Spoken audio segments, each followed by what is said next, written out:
कोथरूड मतदारसंघातील सकल मातंग समाजाचे अधिकृत असलेले मातंग समाज सेवा ट्रस्ट कोथरूड यांच्या वतीने लोकशाहीर अण्णाभाऊ साठे यांची 105वी जयंती विविध उपक्रमातून व जल्लोषात साजरी करण्यात आली। कार्यक्रमाचे मुख्य आयोजक विजय बापूसाहेब डाकले आणि विविध मान्यवरांच्या हस्ते सर्वप्रथम अण्णाभाऊंच्या पुतळ्यास पुष्पहार अर्पण करून अभिवादन करण्यात आले। पारंपरिक ढोल ताशा तसेच हलगी वाजवून मानवंदना देण्यात आली। सार्वजनिक वाचनालयाचे उद्घाटन करून 10वी आणि 12वी मधील गुणवंत विद्यार्थ्यांचा सन्मान मान्यवरांच्या हस्ते करण्यात आला। सार्वजनिक सभे उपरांत उपस्थित समाज बांधवांसाठी मोफत मिसळ वाटप करण्यात आले। मातंग समाज सेवा ट्रस्ट कोथरूडचे अध्यक्ष व कार्यक्रमाचे मुख्य आयोजक विजय बापूसाहेब डाकले यांनी त्यांच्या भाषणामध्ये कोथरूड मतदारसंघात अण्णाभाऊ साठे यांचा भव्य पुतळा स्थापन करावा असा ठराव मांडला, तर उपस्थितांनी अनुमोदन दिले। जयंती सोहळ्यासाठी विविध पक्षातील पदाधिकारी, माजी नगरसेवक, कोथरूडमधील प्रतिष्ठित व्यक्ती, बँकेचे सहकारी तसेच ट्रस्टचे कार्याध्यक्ष संतोष शेंडगे, उपाध्यक्ष कैलास कदम, सचिव अशोक जाधव, खजिनदार सतीश लोंढे, सदस्य समाधान जाधव, पप्पू चांदणे यांच्यासह अनेक सभासद, समाजबंधू, भगिनी, विद्यार्थी मोठ्या संख्येने उपस्थित होते।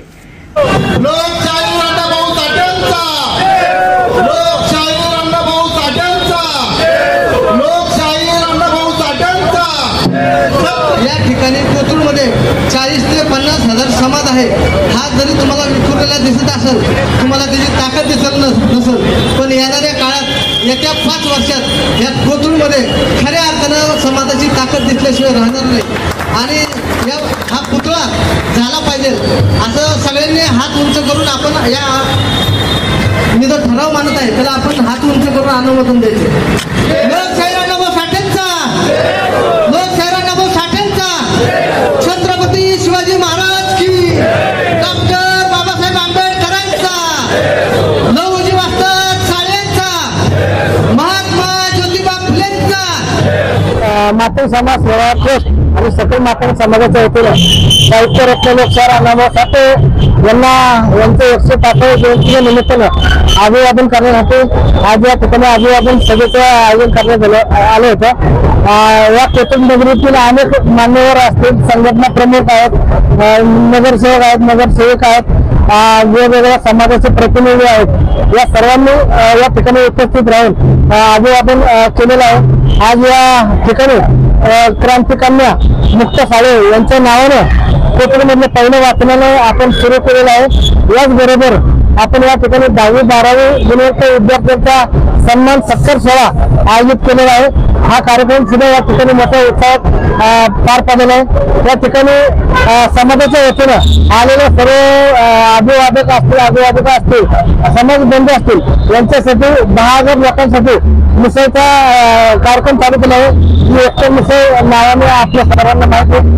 असं मिसळचं पण आयोजन या कोथरूडमध्ये पहिल्यांदा झालेलं आहे आणि कोथरूडमधील सर्व समाजाचे, सर्व घरातले नागरिक असतील, बंधू असतील, भगिनी असतील, मोठ्या उत्साहाने आजच्या उत्सवामध्ये समाविष्ट सामील झालेले आहे। या ठिकाणी 40 ते 50 हजार समाज राहतो आणि समाजाची मागणी होती की या कोथरूड नगरीमध्ये लोकशाहीर अण्णाभाऊ साठे यांचे भव्य दिवस स्मारक आणि पुतळा असावा।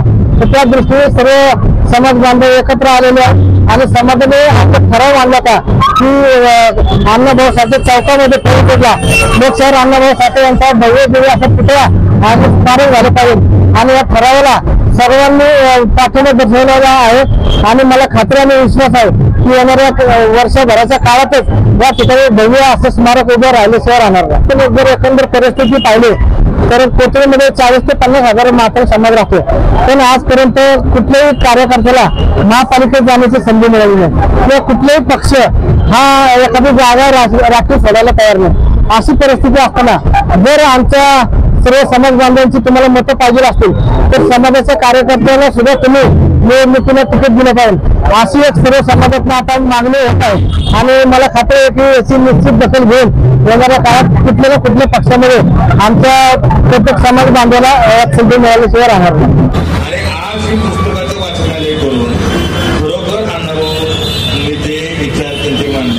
समाजापर्यंत नवीन पिढीपर्यंत जोडायचं काम बापू डाकले आणि त्यांच्या सर्व सहकार्याने केलं, त्याबद्दल आमच्या सर्वांच्या वतीनं आम्ही त्यांचं मनापासून आभार व्यक्त करतो। पुस्तकांच्या माध्यमातून या ठिकाणी लोकांना वाचता आलं पाहिजे. या ठिकाणी काही कपाट करून त्या कपाटामध्ये ती पुस्तकं ठेवता येईल. या ठिकाणी आता सत्ताधारी पक्षातले सगळे माजी नगरसेवक या ठिकाणी आहेत, तुम्हाला नक्कीच महानगरपालिकेच्या माध्यमातून मदत करतील हे दरवाजा वगैरे सगळ्या काही गोष्टी करायला. परंतु पुस्तकाच्या माध्यमातून ही जी चळवळ जे लोकशाही अण्णाभाऊ साठेंनी केलेली आहे ती कायमच लोकांच्या स्मरणात राहण्यासाठी आम्ही महाराष्ट्र नवनिर्माण सेनेतर्फे नक्कीच 25 पुस्तकाची तुम्हाला या ठिकाणी देणगी आम्ही या ठिकाणी जाहीर करतो. त्या ठिकाणी सगळे पक्ष तुम्हाला नक्कीच या दृष्टिकोनातून मदत करतील. परंतु आज आपण जो कार्यक्रम घेतलाय तो खूप उत्तम कार्यक्रम घेतला असं या ठिकाणी मी पुन्हा एकदा आपले कौतुक करतो, थांबतो. कारण अण्णाभाऊंचे विचार हे प्रत्येक समाजातल्या प्रत्येक घटकाला घडवण्यासारखे आहेत. त्यांची फकीरा कादंबरी जर वाचली तर खऱ्या अर्थानं शोषित आणि पीडित लोकांसाठी काय करायचं असतं त्या एका कादंबरीवर त्यांनी सगळं लिहून दिलेलं. समाजाला ज्यांच्या नावानं लोकांना डॉक्टरेट घ्यावी लागते. आपण अनेक लोक म्हणतात अशिक्षित, पण अशिक्षित माणूसच शिकलेल्या माणसाला अक्कल शिकवतो. कारण एखादा पूल बांधायचा म्हटलं तो इंजिनिअरिंग प्लॅन देतो, पण तो लेबर असतो ना तो द्यायचा महत्वाचा असतो. त्याच पद्धतीने आपण समाजाचे सर्वजण लेबर आहोत आणि अण्णाभाऊ आपले इंजिनियर आहेत हे डोक्यात ठेवा.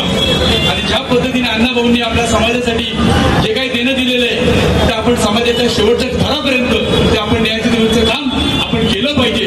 आणि ह्यासाठी बापू तुम्ही जे वाचनालय करताय त्यासाठी शिवसेना उद्धव बाळासाहेब ठाकरे देखील जी लागत ती मदत आपल्या पाठीशी नक्की असेल. जयंती साजरा करण्याचा बापूंचा खूप अत्यंत चांगला आहे. जेणेकरून अण्णाभाऊ साठेंनी आपल्या समाजासाठी दलितांसाठी काय केलं याची दरवर्षी प्रत्येक माणसाला याच्यातून आठवण निर्माण झाली पाहिजे. म्हणून सर्व पक्षाच्या सर्व नेते मंडळींना या परिसरातील सर्वांना या ठिकाणी बोलून 2 शब्द बोला असा आग्रह असतो दलितांचा. त्यामुळे खरोखरच अण्णाभाऊ साठेंनी समाजासाठी काय केले आणि स्वातंत्र्यपूर्व काळामध्ये स्वातंत्र्य निर्माण करण्यासाठी स्वातंत्र्यासाठी सुद्धा त्यांनी अत्यंत चांगली अशी महत्वाची भूमिका बजावलेली आहे. आपल्याला मी आभार करतो आणि बापूचे आभार करतो की या मंचावर आम्हाला वेळ दिली. उत्कर्ष बँकेतर्फे मी अण्णाभाऊ साठेचे जयंतीवर सगळ्यांना अभिनंदन करतो.